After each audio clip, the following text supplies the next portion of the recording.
ETF index mutual funds నేర్చుకుని stock మార్కెట్లో రాణించాలనుకుంటున్నారా? వెంటనే ఈ నెంబర్కి కాల్ చేయండి. నమస్తే. ప్రస్తుతం మనతో పాటు స్టూడియోలో ప్రముఖ ఆధ్యాత్మికవేత్త అనంతరామ శర్మ గురువు గారు ఉన్నారు. వీరితో ఈరోజు కొన్ని విషయాల గురించి మనం చర్చిద్దాం. గురుగారు నమస్కారం అండి. నమస్కారం అమ్మా. నరసింహార్పణం. గురుగారు, దసరా గురించి చాలా చక్కగా అన్ని మనం మాట్లాడుకున్నాం ఇక్కడ ఇంతకు ముందు మనకి వీడియోస్లో కూడా. ఇప్పుడు మనకి ఇదే నెలలో మళ్ళీ దీపావళి రాబోతోంది. అయితే మనకి దీపావళి తర్వాత మళ్ళీ ఇంకా కార్తీక మాసం అని, దాని గురించి కూడా ఆ మాసంలో కూడా మనకు చాలా విశిష్టమైన రోజులు ఉన్నాయి. వాటి మీద కూడా మనం మాట్లాడుకోవాలి. అయితే ముందుగా మనకి దివాళీ రోజు అంటే దీపావళి జరుపుకునేటప్పుడు పూజా విధానం కానీ ఆ రోజుకి ఉన్న విశిష్టత ఏంటి అనేది కొంచెం మనం ఈరోజు మాట్లాడుకోవాలి. తప్పకుండా అమ్మా. దివాళీ అంటే దీపావళి, దీపాలతో నిండి ఉన్నటువంటి ఆవలి అని అర్థంగా తీసుకోవచ్చు.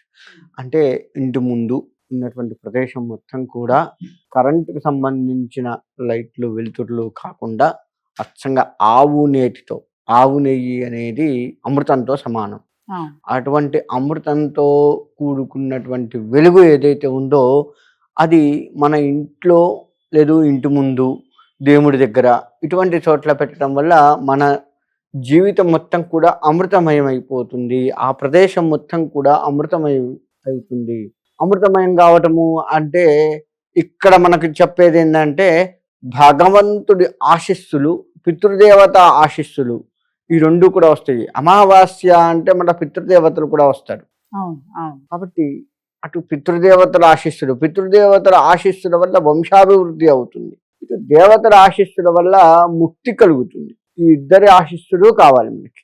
కాబట్టి అట్లా మనము సంధ్యా సమయంలో దీపాలు పెట్టడం వల్ల మళ్ళీ ఇంకా సంధ్యా సమయం అంటే ఇంకా 2 రకాల ముఖ్యమైన ఉన్నాయి. ఏంటి అంటే అదే సంధ్యా సమయంలో నారసింహస్వామి వారు దుష్ట శిక్షణ చేశారు, శిష్ట రక్షణ చేశారు. సంధ్యా సమయంలోనే, అదే రోజు కాదు, సమయం, సంధ్యా సమయంలో. అది ఒకటి. శివుడు ఆనందంతో నాట్యమాడుతూ ఉన్నటువంటి సమయం. ఇటు ఆనందము, ఇటు దుష్ట శిక్షణ, శిష్ట రక్షణ, ఈ రెండు కూడా ఒకే సమయం కలుగుతుంది. అటువంటి సంధ్యా సమయంలో అమృతమయమైనటువంటి ఆవు నేతితో ఉన్నటువంటి దీపాలని పెట్టడం వల్ల చాలా మంచి జరుగుతుంది. అది అసలు దీపావళి చేసుకునే విధానం. అంటే మరి ఉదయం పెట్టొద్దా అంటే ఉదయం నుంచి లెక్క వేసుకుంటే సూర్యోదయానికి పూర్వమే భగవద్ ఆరాధన చేస్తూ చక్కగా స్వామివారు, అమ్మవారు, మన ఇష్టమైన దైవం ఎవరో ఆ దేవతకు సంబంధించినవన్నీ కూడా చదువుకుంటూ, అందులో అమావాస్య మన వైపు కొంచెం చెడుగా చూసుకున్నా కానీ అసలు అమావాస్య ఈ తమిళనాడు వైపు ప్రాంతం గనక చూసుకుంటే చాలా గొప్పదిగా చూస్తారు. అవును, కన్నడ వైపు కూడా. అవును, వాళ్ళు ఆ రోజు పండుగలాగా ఉపవాసాలు అవి ఉండి చేసుకుంటూ ఉంటారు పూజలు. మనం చూస్తాం ఇక్కడే. మీరు అన్నట్టు మనకి కొంచెం ఇక్కడే మన తెలుగు వాళ్ళే కాస్త అది చెడు రోజులాగా భావిస్తారు. ఎందుకు భావిస్తారు అంటే పూర్తిగా వెలుతురు ఉండదు కాబట్టి, ఏమాత్రం వెలుతురు ఉండదు కాబట్టి అలా భావిస్తారు. కానీ వెలుతురు ఉండదు అంటే మనం అజ్ఞానంలో ఉన్నాము అని నెలకొకసారైనా మనం తెలుసుకోగలగాలి. అజ్ఞానంలో ఉన్నాము, వెలుతురు కోసం తాపత్రయపడాలి, జ్ఞానం కోసం తాపత్రయపడాలి. అలా తాపత్రయపడే రోజు ఏదైతే ఉందో మళ్ళీ అది దీపావళి. ఆ రోజు మనం పండగ. మరి అమావాస్య మనకు చెడు, కానీ దీపావళి అమావాస్య లక్ష్మీప్రదంగా చెప్తాము.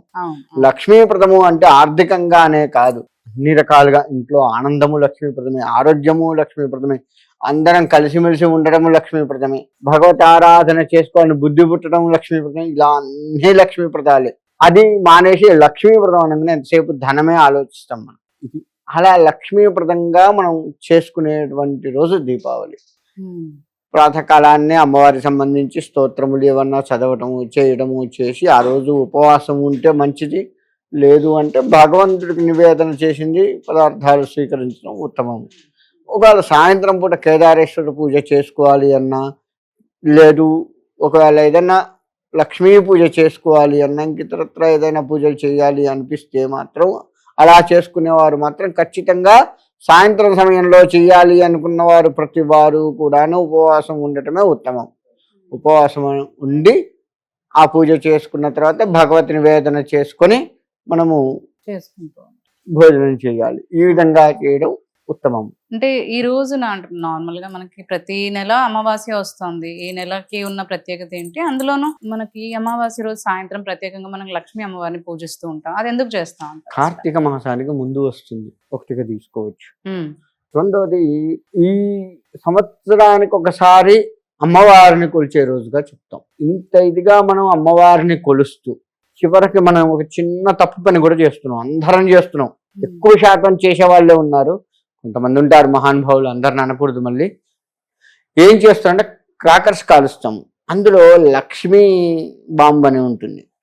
మనం అమ్మవారి పూజ చేసి అమ్మవారికి అభిషేకాలు అర్చనలు చేసి అమ్మవారి కోసం ఉపవాసం ఉండి అమ్మవారు మన ఇంటికి రావాలి అని తాపత్రయపడి ఇంత చేస్తున్న మనము ఆ లక్ష్మీ క్రాకర్స్లో ఆ లక్ష్మీదేవిని కాల్ చేస్తున్నాం.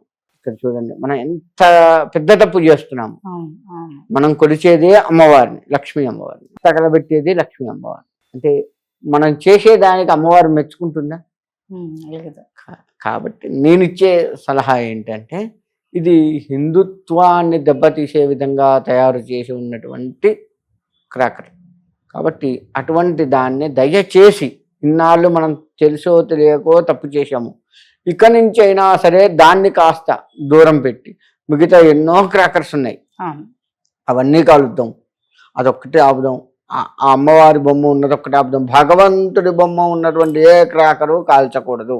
లక్ష్మీదేవే కాదు, ఇతరత్ర దేవుళ్ళను ఒకవేళ ఈ సంవత్సరం నుంచి కొత్తగా పెట్టి ఉన్నారనుకోండి, మళ్ళీ ఇది అమ్మవారిది వద్దన్నారు కానీ శివుడిది కాల్చొచ్చుగా, లేదంటే విష్ణుమూర్తిది కాల్చొచ్చుగా అని కూడా కాలుస్తారు మన వాళ్ళు. మన వాళ్ళ దగ్గర ఉన్న గొప్ప తెలివితేటలు అంటే ఒకటి వద్దన్నామంటే ఇంకోటి చేయొచ్చు కానీ అనుకుంటారు. కానీ అసలు భగవంతుడికి సంబంధించి ఉన్నది ఏది కూడా కాల్చకూడదు అనేది మనం జ్ఞప్తి తెచ్చుకోం.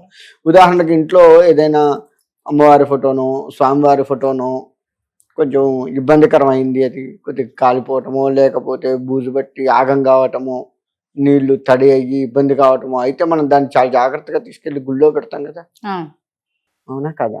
మరి ఇక్కడికి వచ్చేసరికి కాల్ చేస్తాం ఎందుకని?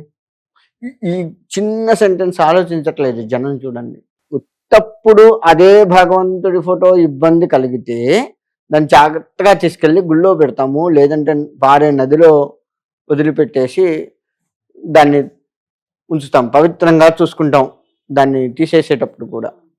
అటువంటి పవిత్రంగా చూసుకుంటున్న మనము ఈ బాంబులు కాల్చే ఈ సందడిలో పడి అమ్మవారి ఫోటో ఉంది అన్న జ్ఞప్తి లేకుండా పోయింది, ఉన్నా కానీ దాన్ని పట్టించుకునే జ్ఞానం లేకుండా పోయింది.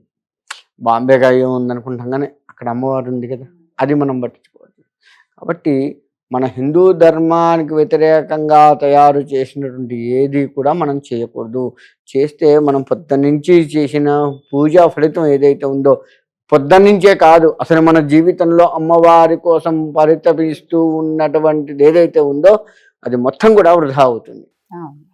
గత సంవత్సరం నుంచి ఈ సంవత్సరం వరకు వేసుకున్నాం, ఈ సంవత్సరం మొత్తం మనకు అమ్మవారి దయ వల్ల కలిసి వచ్చింది అనుకుంటాం ఒకటి, లేదు అమ్మవారు కరుణిస్తుంది అని ఆశపడుతూ ఉంటాం. వాళ్ళకైతే రేపైనా మనకు అమ్మవారి అనుగ్రహం ఉంటుంది అని బాధపడతాం. ఈ తాపత్రయబడి ఇలా సాధించి అమ్మవారి అనుగ్రహం వల్ల నేను ఈ విధంగా ఉన్నాను అనుకునే ఈ ఇద్దరి ఎవరైతే ఉన్నారో ఈ ఇద్దరిని పాపం చేసిన వాళ్ళం అయ్యాం కదా ఈ రోజు నాడు మనం ఆ క్రాకర్ కాల్చి. కాబట్టి అది దృష్టిలో పెట్టుకొని క్రాకర్స్ విషయంలో కూడా జాగ్రత్తగా ఉంటే సంపూర్ణంగా అమ్మవారి అనుగ్రహం కలుగుతుంది. ఎక్కడా కూడా భగవత్ నింద తిడితేనే నింద కాదు, ప్రత్యక్షంగా అవమానిస్తేనే కాదు, పరోక్షంగా కూడా భగవంతుని ఏ రూపేనా మనం నిందించినా లేదు ఏదన్నా చేసినా క్రియా రూపంలో చేసినా అది పాపమే. తెలిసి కానీ తెలియక కానీ చేస్తే పాపమే. కాకపోతే సరే తెలియక చేసినా పిల్లవాడులే అనేది వదిలిపెట్టినా తెలిసి చేస్తే మాత్రం దండిస్తుంది కదా. కాబట్టి తెలిసి చేస్తే ఇంకా మహాపాపం కింద లెక్క వేయచ్చు దాన్ని.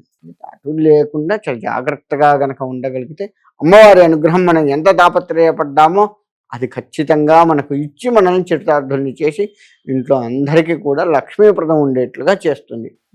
ఇది ఇంకా అమ్మవారికి ఇష్టమైంది పాయసం బాగా ఇష్టం, అన్నం పాయసం బాగా ఇష్టం. అది గనక నివేదన పెట్టి ఈ మధ్య అందరు ఏం చేస్తున్నారు, షాప్ ఓపెనింగ్లు, షాప్ పూజలు ఇవన్నీ కాగానే మన స్వీట్ హౌస్లో కొనుక్కొచ్చినవి తెచ్చి పెడుతున్నారు. అసలు పనికి రాదు. ఎందుకంటే స్వీట్ హౌస్లో వారు ఏ విధంగా ఉండి చేశారు. వారికి ఏ విధమైన ఇబ్బందులు ఉన్నాయో తెలియదు. ఇంట్లో ఇబ్బందులు, ఆడవారి ఇబ్బందులు కావచ్చు, లేదు మనకు ఈ హైదరాబాదు ఈ ప్రాంతంలో చేసే వాళ్ళందరూ కూడాను ఇక్కడే ఎక్కువ పెడతారు. ఇది రాను రాను పల్లెటూర్లకు కూడా పాకింది అనుకోండి. మహానగరాల్లో బాగా పెడుతూ ఉంటారు స్వీట్ షాపుల్లో తెచ్చి. అలా అక్కడ తయారు చేసే వాళ్ళకు సృష్టి ఉండొచ్చు. అటువంటివి అన్నీ కూడాను వాడి వ్యాపారం. ఐటమ్ ఆయన చేశాడు, పెట్టాడు, అమ్మాడు, కానీ అది పాపం కావట్లేదు. కాబట్టి మన ఇంట్లో శుచి శుభ్రతలతో నియమనిష్టలతో చేసినటువంటి పదార్థం భగవంతుడికి పెడితే అది స్వీకరించి దానికి తగ్గ ఫలితాన్ని మనకిస్తాడు. కాబట్టి మనం కొబ్బరికాయ కొడితే ఎంత పవిత్ర భావంతో కొడతామో చేసేటువంటి పాయసము ఇవి కూడా అదే భక్తి శ్రద్ధలతో భగవంతుడికి చేయాలి. అంతేకాని షాపుల్లో కొనుక్కొచ్చినవి నివేదన పెట్టకూడదు. సరదాగా తింటే తిన్నారేమో కానీ భగవంత్ నివేదనకు పనికిరాదు. ఇంట్లో వండింది మాత్రమే పనికి వస్తుంది, అది గుర్తుపెట్టుకోండి. ఎందుకు అంటే మనం నియమనిష్టలతో వండుతాం, అక్కడ అలా ఉండదు. కాబట్టి వద్దు అని చెప్తాం. ఈ దీపావళి రోజు చక్కగా అందరూ అమ్మవారిని మనస్ఫూర్తిగా నిష్టలతో పూజిస్తే అందరూ కూడా తప్పకుండా మంచి ఫలితం సంతోషంగా జరుగుతుంది. ఉంటారన్నమాట. ధన్యవాదాలండి. నృసింహార్పణ.